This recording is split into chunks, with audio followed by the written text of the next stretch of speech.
Prince Edward had once been close to the Duchess of York, according to royal biographer and editor of Majesty magazine Ingrid Seward.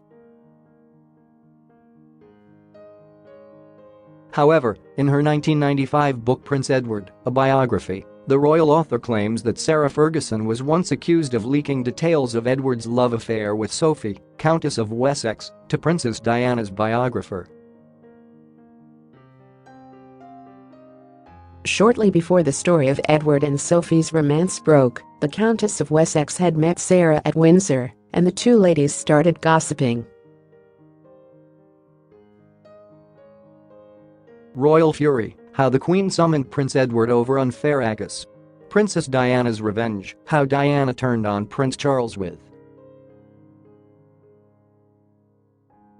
Ms Seward wrote, Edward had come to believe that she had made a fool of his brother. The Duchess of York dramatically hit the headlines in 1992 when the Daily Mirror published topless photos of her with her American financial advisor sucking her toes. According to Ms Seward, the Earl of Wessex was increasingly suspicious of his sister-in-law, convinced that she had leaked information about Sophie to her press contacts. The accusation was later dismissed by Andrew Morton, who publicized the story, as Ms Seward claims his source was, in fact, an employee, not a member of the royal family. It is noted in Prince Edward's biography that the prince's relationship with the Duchess became notably detached. Initially, Edward got on well with the exuberant Sarah, otherwise known as Fergie, because, as Ms Seward argues, everyone did. The biographer describes the now 59-year-old as fun and open-hearted, adding that she brought a welcome breath of fresh air with her.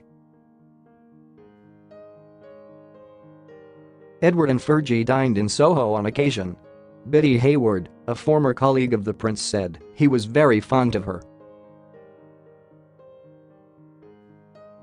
However, the book explains that things began to change when marital failings and romantic foibles took over. Buckingham Palace felt as though the Duchess stepped beyond the bounds of good behaviour when her friendship with American oil trader Steve Wyatt began to revel in the trappings of her position at the palace. After that, Ms Seward writes, there were to be no more lunches with Edward again.